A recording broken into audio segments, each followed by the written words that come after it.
இன்னைக்கு எல்லாருக்கும் எசேக்கியா சரீரத்துல சுகம் பெற்றது மட்டும்தான் பெரியதா தெரியும். ஆனா இந்த எசேக்கியா எப்படிப்பட்ட அனுபவத்தை அவர் அனுபவித்தார் அப்படி சொன்னா 17ஆம் வசனத்துல நாம் வாசிக்க கேட்டோமே. ஏசாயா 38:17 சொல்லுகிறது, தேவரீரோ என் ஆத்துமாவை நேசித்து அழிவின் குழிக்கு விலக்கினீர். அவர் என் வியாதிகள் எல்லாம் முதுகுக்கு பின்னாக இருந்து விட்டுன்னு சொல்லல. என்ன சொல்றாரு? என் பாவங்களை எல்லாம் உம்முடைய முதுகுக்கு பின்னாக எறிந்து விட்டீர் அப்படி சொல்லி ஆத்துமா அழிவின் குழிக்கு விளக்கப்பட்டதையும் தன்னுடைய எல்லா பாவங்களையும் கர்த்தர் தம்முடைய முதுகுக்கு பின்னாக எறிந்துவிட்ட அற்புதமான காட்சியையும் இங்கு தெளிவுபடுத்தி காண்பிக்கிறார். அதை தொடர்ந்துதான் சொல்றாரு, பாதாளமை துதியாது, மரணமை போற்றாது, குழியில் இறங்குறவர்களும் உடைய சத்தியத்தை தியானிப்பதில்லை சொல்றாரு, உயிரோடு இருக்கிறவனே உண்மை துதிப்பான். நம்ம ஒரு சில நிமிடங்கள் கர்த்தரை துதிக்க போகிறோம். ஆனால் அதுக்கு முன்பாக அதனுடைய முகாந்திரத்தை நாம் இன்றைக்கு அறிய வேண்டும். பிரியமானவர்களே, என்ன முகாந்திரத்தோடு ஆண்டவர் நம்முடைய துதிகளை ஏறெடுக்கும்படி விரும்புகிறார்? எசேக்கியா தன் வாழ்க்கையில பாருங்க, இதெல்லாம் மேலோட்டமா இன்னைக்கு பார்ப்பாங்க. எசேக்கியாவுடைய சரீர பிரச்சனை நீங்கினது, எசேக்கியாவுடைய சரீரத்தில் இருந்த அந்த வியாதி அவரை விட்டு நீங்கினதுன்னு சொல்லி இதை மட்டும்தான் இன்னைக்கு நோக்கி பார்க்கிற ஆட்கள் உண்டு. ஆனா இந்த எசேக்கியாவுக்கு கிடைக்கப்பட்ட அற்புதமான வெளிச்சத்தை கவனிங்க. வேதம் சொல்லுது, தேவரீரோ என் ஆத்துமாவை, அழகா சொல்ல பாருங்க, என் ஆத்துமாவை நேசித்து அழிவின் குழிக்கு என்ன செய்து விலக்கினி, என் பாவங்களை எல்லாம் முதுகுக்கு பின்னாக எறிந்து விட்டு. அதை தொடர்ந்து சொல்றாரு, 19 சொல்லும்போது சொல்றாரு, உயிரோடு இருக்கிறவனே உம்மை துதிப்பான். 20 நீங்க கவனிச்சீங்கன்னா அழகா சொல்றாரு, கர்த்தர் என்னை ரட்சிக்க வந்தார், ஆகையால் எங்கள் ஜீவனால் எல்லாம் கர்த்தருடைய ஆலயத்திலே என் கீத வாத்தியங்களை வாசித்து பாடுவோம். ஆலயத்திலே, கர்த்தருடைய ஆலயத்திலே என் கீத வாத்தியங்களை வாசித்து பாடுவோம். தன்னுடைய இசைக்கருவிகளை கூட, கீத வாத்தியங்களை கூட எல்லாரும் சேர்ந்து வாசிக்கிறதுக்கு விட்டு கொடுத்திருக்கிறார். என் கீத வாத்தியங்களை என்ன செய்வோம்? வாசித்து பாடுவோம் அப்படின்னு சொல்லி எழுதி வைத்தானா. அப்போ துதிக்கிற பகுதியும் கீத வாத்தியங்களை சத்தமிடுகிற பகுதியும் எதை தொடர்ந்துதான் வெளிப்படுத்தப்படுகிறது என்று சொன்னால், நம்முடைய ஆத்துமாவை அழிவின் குழிக்கு ஆண்டவர் விலக்கினபடியினால். இரண்டாவது வேதம் சொல்லுது, நம்முடைய பாவங்களை எல்லாம், அதாவது அழகா சொல்ற, 1-2 பாவத்தை விட்டு வைத்தல்ல, என் பாவங்களை எல்லாம் முதுகுக்கு பின்னாக எரிந்து விட்டு. பொதுவா என் முதுகுக்கு பின்னால் உள்ளது என்னால பார்க்கவே முடியாது. என் முதுகு பின்னால் எனக்கு தெரியுமா? எனக்கு தெரியாது. நான் இப்படி திரும்ப நினைச்சுக்கங்களேன், எனக்கு முன்னால் உள்ளது, என் முதுகு பின்னால் உள்ளதை நான் பார்க்கவே முடியாது. முடியுமா? யாராவது நீங்க பார்த்துருவீங்களா? என் முதுகுக்கு பின்னால, இப்ப முதுகுக்கு பின்னால இருக்கிற இப்ப நான் இப்படி திரும்பி பார்த்துருவேன். ஆனா முதுகுக்கு பின்னால உள்ளது எக்ஸாக்டா என்னால பார்க்க முடியுமா? முடியாது. அப்படி என்ன அர்த்தம் தெரியுதா? அவனுடைய பாவங்களை அவர் எரேஸ் பண்ணதுதான். இனி அவனுடைய பாவங்களை, அக்கிரமங்களை நான் நினையாது இருப்பேன்னு சொல்லி ஆண்டவர் வாக்கு கொடுத்திருக்கார். புது உடன்படிக்கையினுடைய ரகசியம் என்ன தெரியுமா? வேதத்துல எபிரேயருக்கு எழுதப்பட்ட நிருபம் 8வது அதிகாரத்துல அங்க ஆண்டவர் சொல்றாரு, 8வது அதிகாரத்துல, இனி அவருடைய பாவங்களை நான் நினையாதிருப்பேன்னு சொல்லி ஆண்டவர் வாக்கு கொடுத்திருக்கிறார். 12ஆம் வசனத்தை நாம் பார்க்கும்போது, ஏனெனில் நான் அவர்கள் அநியாயங்களை கிருபையாய் மன்னித்து அவர்கள் பாவங்களையும் அக்கிரமங்களையும் இனி நினையாமல் இருப்பேன் என்று கர்த்தர் சொல்லுகிறார். இது எந்த சத்தியத்தை தொடர்ந்து வருதுன்னு சொன்னா 8ஆம் வசனத்தை வந்து பார்க்கிறோம், புது உடன்படிக்கையை ஏற்படுத்தும் காலம் வருகிறதுன்னு சொல்றார். பெரியமானவர்களே, நாம் சுருக்கமா இதை தியானிக்க இருக்கிறோம். அது என்ன? என்னுடைய ஆத்துமாவை அழிவின் குழிக்கு விலக்கி இருக்கிறார். அப்ப ஆத்துமாவின் அழிவின் குழி எது? ஆத்துமாவிற்கான அழிவின் குழி எது அப்படின்னு சொன்னா மரணம், பாதாளம். அதனால அதுக்கு அடுத்த வசனத்துல சொல்லும்போது மரணம், பாதாளத்தை குறித்து பேசுறாரா இல்லையா? பாதாளம், மரணத்தை குறித்து பேசுறாரா இல்லையா? பேசுகிறார். அதனால பிரியமானவர்களே, இன்னைக்குள்ள கொடிய வஞ்சகம் என்ன தெரியுமா? எசேக்கியாவுடைய சரீர வியாதி நீங்கினதை மட்டும் காமிச்சு கொடுக்கிறது. எவ்வளவு பெரிய கள்ளத்தனம் பாருங்க. அதனால என்னன்னா, அவங்க ராஜாக்கள் புஸ்தகத்துல மட்டும் இருப்பாங்க. இந்த மாதிரி ஏசாயா புஸ்தகத்துக்குள்ள வரும்போதுதான் அருமையான வெளிப்பாடு இருக்கு. ஆத்துமா அழிவின் குழிக்கு விலக்கப்பட்டது.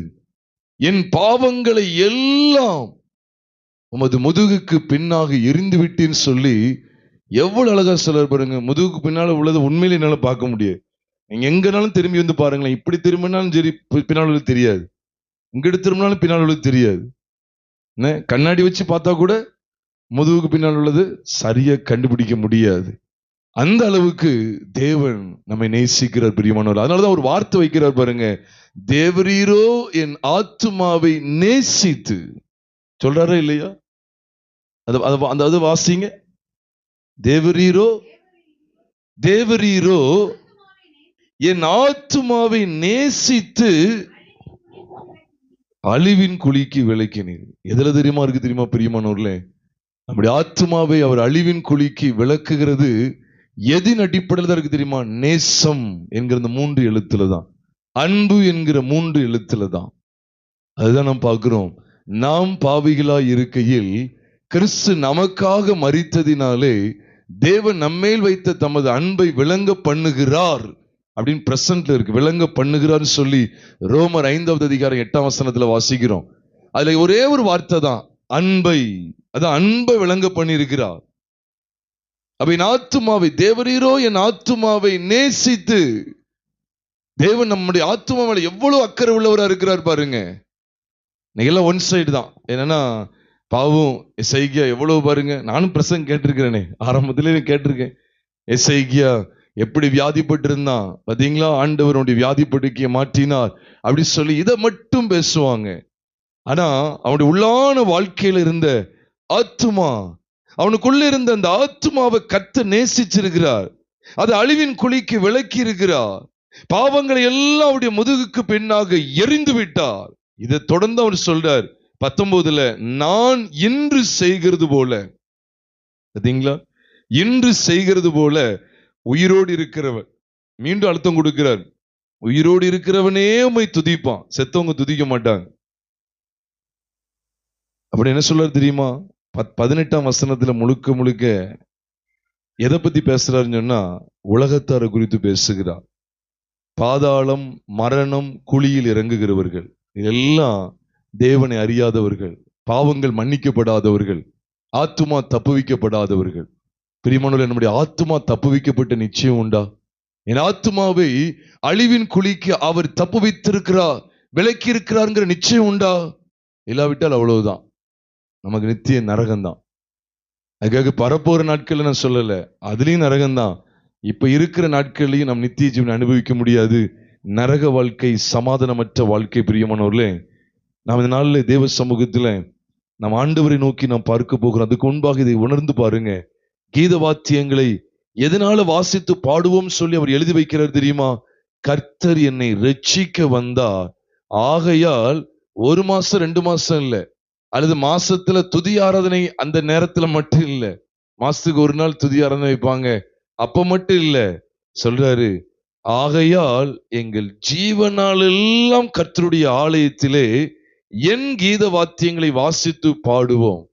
அப்படின்னா அவர் சொல்ல வர்றாருன்னா என்ன சொல்ல வர்றாருன்னா, என் வீட்டுல இருக்கிற எனக்கு சொந்தமான என்னுடைய கீத வாத்தியத்தை எல்லாத்தையும் நான் கொண்டு வந்துருவேன், எல்லாரும் சேர்ந்து வாசிப்போம். எவ்வளவு உற்சாகம் அடைஞ்சிட்டாரு பாருங்க. இன்னைக்கு ஒரு வீட்டுல போய் கீபோர்டு கேட்க முடியல. ஒரு உதாரணத்துக்கு தான் சொல்றேன். கீபோர்டு கேட்க எவ்வளவு கஷ்டப்பட்டு இருப்போம். நானும் சகோதரன் எவ்வளவு கஷ்டப்பட்டு இருக்கோம். கீபோர்டு கிடைக்காது. கீபோர்டு கிடைக்க போனா அங்க இருக்க, அங்க ஆள் பூட்டி கிடக்கும். ஒன்னால வாங்க போகும்போது, எங்க சொந்தக்காரங்கள்ட்ட வாங்க போகும்போது சொல்ற ஒரு உதாரணத்துக்கு சொல்றேன். அப்போ இன்னைக்கு அப்படிப்பட்ட இதுல இந்த மனுஷன் என் கீத வாத்தியங்களை வாசித்து பாடுவோம் அப்படி சொல்லி எழுதி வைக்கிறார். காரணம் என்ன தெரியுமா? கர்த்தர் என்னை ரட்சிக்க வந்தா. இந்த வார்த்தையை பார்க்கும்போது 1 தீமோத்தி 1:15 தான் நமக்கு ஞாபகத்துக்கு வரணும். பாவிகளை ரட்சிக்க கிறிஸ்து இயேசு உலகத்தில் வந்தார் என்கிற வார்த்தை உண்மையும் எல்லா அங்கீகரிப்புக்கும் பாத்திரமானது அப்படின்னு சொல்லி வேதத்தில் எழுதப்பட்டிருக்கு. கர்த்தருடைய பரிசுத்த நாமம் மகிமைப்படுவதாக. பிரியமான சகோதர சகோதரிகளே, இந்த நாளில் நாம் கொஞ்ச நேரம் கர்த்தரை நாம் ஆராதித்து நம்ம அடுத்த பகுதிக்குள்ளாக நம்ம நடத்தப்பட இருக்கிறோம். ஆனால் நாம் இதை உண்மையா விளங்கி கொள்றோமா? எதை தொடர்ந்து பாதாளம் உம்மை துதியாது, மரணம் உம்மை போட்டாதுன்னு சொல்றாரு தெரியுமா? அப்படின்னா என்ன அர்த்தம் தெரியுமா? பாதாளத்துக்கு நியமிக்கப்பட்டவர்கள், குழியில் இறங்குகிறவர்கள், மரணத்துக்கு ஒப்புவிக்கப்பட்டவர்கள் துதிக்க முடியாது, போற்ற முடியாது. ஆனால் மரணத்துக்கு நியமிக்கப்பட்டிருந்த உங்களையும் என்னையும், உங்களுடைய ஆத்மாவை என்னுடைய ஆத்மாவையும் அவர் நேசித்து அழிவின் குழிக்கு விலக்கி இருக்கிறாரே. நம்முடைய பாவங்கள் எல்லாவற்றையும் ஆண்டவர் தமது முதுகுக்கு பின்னாக இருந்து விட்டாரு. எசேக்கியாவுக்கு அப்படிப்பட்ட ஒரு வெளிச்சம் கிடைச்சது. என்ன முதுகுக்கு பின்னால போட்டாரு. இனிமே அவர் திரும்ப நினைச்சுக்கங்க, முதுகுக்கு பின்னால கிடக்கு, முதுகுக்கு பின்னால இருக்கு. தெரியாது தெரியாது தெரியாது. நம்முடைய அத்தனை பாவங்களை அவர் மன்னித்து இருக்கிறார். அதற்காக நாம் எவ்வளவு நன்றி செலுத்த அழைக்கப்பட்டிருக்கிறோம். அதற்காக நாம் தேவனை எவ்வளவாய் துதிக்க அழைக்கப்பட்டிருக்கிறோம். அதை உணர்ந்து பார்ப்போமா பிரியமானவர்களே? தேவன் நமக்கு செய்த நன்மை எத்தகைய பெரியது. இதைத்தான் மீகா சொல்லும்போது கூட சொல்லுவா. மீகாவின் புஸ்தகம் எடுக்க வேண்டிய நேரம் இல்லை. மீகாவின் புஸ்தகம் 7வது அதிகாரம் 19ஆம் வசனம் சொல்லுகிறது, அவர் திரும்ப நம்மேல் இறங்குவார், அவர் நம்முடைய அக்கிரமங்களை எல்லாம் அடக்கி நம்முடைய பாவங்களை எல்லாம் சமுத்திரத்தின் ஆழங்களில் போட்டு விடுவார். மீகா 7வது அதிகாரம் 19ஆம் வசனத்தை தான் உங்களோடு பகிர்ந்து கொள்றேன். நம்முடைய பாவங்களை எல்லாம் சமுத்திரத்தின் ஆழங்களில் போட்டு விடுவார். கடல் ஆழத்துக்குள்ள ஒரு பொருளை போட்டாச்சு, கண்டுபிடிச்சிருவீங்களா? ஒரு உதாரணத்துக்கு 2.5 பவுன் செயின் அல்லது 2.5 பவுன் மோதிரத்தை அங்க கடல் ஆழத்துல உள்ள கொண்டு போட்டாச்சு. நீங்க கண்டுபிடிச்சு வந்தீங்கன்னா உங்களுக்கு 250 பவுன் உங்களுக்கு 201 பவுன் உங்களுக்கு தங்கம் கிடைக்கும்னு சொல்லிட்டாங்க. தேடுவீங்களா? போய் கண்டுபிடிக்க முடியாது. கடலின் ஆழத்தை இன்னைக்கு வரைக்கும் கண்டுபிடிக்கலன்னு சொல்றாங்க. ஒரு சில கடலுடைய ஆழத்தை தான் கண்டுபிடிச்சாங்க. அப்படி என்ன சொல்ல வர்றாருன்னா, பாவத்தை அவர் நினைக்கவே மாட்டார், மன்னித்து விட்டார். கடந்த காலம் தான். எல்லா பாவங்களையும் அவர் மன்னித்து விட்டார். பிரியமானவர்களே, அப்படிப்பட்ட நல்ல தேவனை நாம் ஆராதிப்போமா?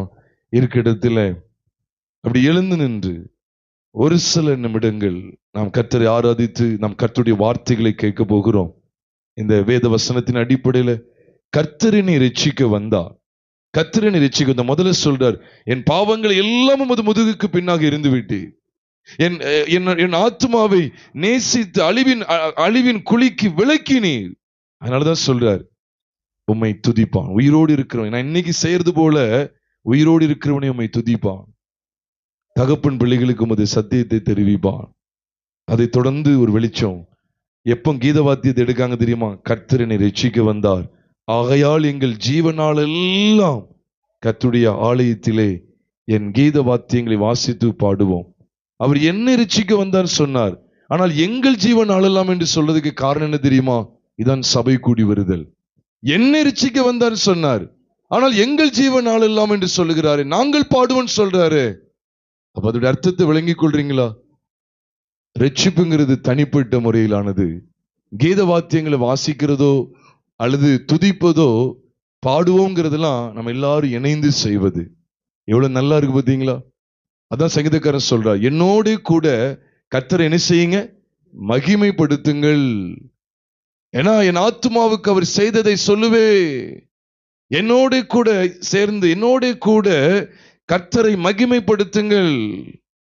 அதான் அவர் சொல்ல வர்றார், கர்த்தர் என்னை ரட்சிக்க வந்தார், ஆகையால் எங்கள் ஜீவனால் எல்லாம். எவ்வளவு அழகான வெளிப்பாடு பாருங்க. அப்ப நாமும் எல்லாரும் இணைந்து கர்த்தரை மகிமைப்படுத்துகிற இந்த அருமையான முகாந்திரத்தை கவனிக்க வேண்டும். பிரியமானோர்ல, தனிப்பட்ட முறையில இயேசு கிறிஸ்து நம்முடைய ஆத்துமாவை அழிவின் குழிக்கு விலக்கி இருக்கிறாரா? அப்படி விலையேறப்பெற்ற இரத்தம் நமக்காக சிந்தப்பட்டது. இது யாவரும் ஒப்புக்கொண்டுதான் ஆக வேண்டும். இது யாவரும் நம்பித்தான் ஆக வேண்டும். ஏனென்றால் உங்களுடைய என்னுடைய ஆத்துமாவை நேசித்து நீங்களும் நானும் நம்முடைய ஆத்துமா மரணம் அல்லது பாதாளத்திலே பங்கடையக்கூடாது என்பதற்காக, யுகா யுகமாய் தேவனோடு வாழ வேண்டும் என்பதற்காக அவர் நம்முடைய ஆத்துமாவை நேசித்து அழிவின் குழிக்கு விலக்கினார். நம்முடைய பாவங்களை எல்லாம் அவர் தமது முதுகுக்கு பின்னாக எறிந்து விட்டார். அதனால்தான் நான் துதிப்பேன் சொல்லி, நான் என்று செய்கிறது போல உயிரோடு இருக்கிறவனே உம்மை துதிப்பான். யார் அந்த உயிரோடு இருக்கிறவன்? அந்த உயிரோடு இருக்கிற அந்த அவன் யார்? அவன் தான் ஆத்துமா தப்புவிக்கப்படும். மற்ற எல்லாரும் செத்தவங்க. சுகபோகமாய் வாழ்கிறவள் உயிரோடு செத்தவள். இந்த உலகத்துக்கு பிழைத்திருக்கிறதுல ஒரு பிரோஜனம் கிடையாது. அதெல்லாம் செத்த நிலைமைக்கு அடையாளம். உயிரோடு இருக்கிறவர்கள் தான் கர்த்தரை துதிக்கும். நான் உயிரோடு இருக்கிறேன் எப்படி சொல்ல முடியும்? எபேசியர் 2வது அதிகாரம் 1ஆம் வசனம் சொல்லுகிறது, பாவங்களினாலும் அக்கிரமங்களினாலும் மரித்தவர்களாய் இருந்த உங்களை உயிர்ப்பித்தா.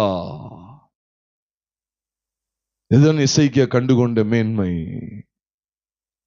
இதான் எசேக்கியா கண்டுகொண்ட மேன்மை. பாகை சுத்தி வர்றது இல்ல, பாகை சுத்தி வந்துச்சுன்னு இல்ல, பாவங்களே பின்னால திரும்பிடுச்சு. பாகை திரும்பிட்டுன்னு நினைக்கீங்க, பாகை அப்படி திரும்பி அப்படி அங்கிட்டு போயிட்டு இல்ல இல்ல, பாவங்களே பின்னால போயிடுச்சு. அது உணர்ந்து தேவனை மகிமைப்படுத்துவோமா? தேவனே, நீர் என் மேல் வைத்த அன்பு எவ்வளவு பெரியது. என் ஆத்துமாவை நீ நேசித்து அழிவின் குழிக்கு விலக்கி இருக்கிறீர். எவ்வளவாய் நாம் தேவனை துதிக்கணும். பிரியமானவர்களே, இதை ருசித்து பாருங்கள்.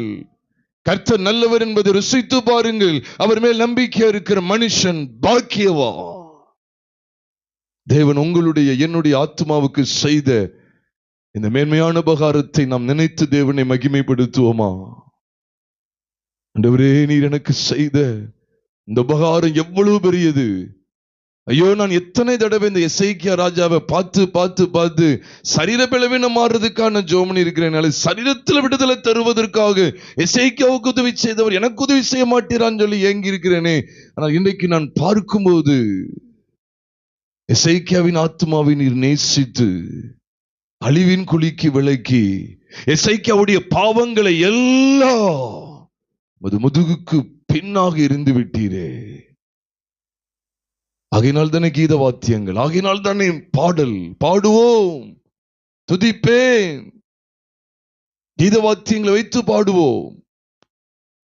எதுக்கோ கீத வாத்தியங்களை வச்சு வாசிச்சுட்டு இருக்காங்க. ஒண்ணுக்கில்லாத ஆராதனை, சும்மா கர்த்தர் அது தந்தார் இது தந்தான்னு சொல்லி உலக பிரகாரமான ஆராதனை அதல்ல. என் பாவங்களை எல்லாவற்றையும் அவர் முதுகுக்கு பின்னாக எறிந்து விட்டா. என் ஆத்துமாவை அழிவின் குழிக்கு விலக்கினா. தேவனை மகிமைப்படுத்துவோமா?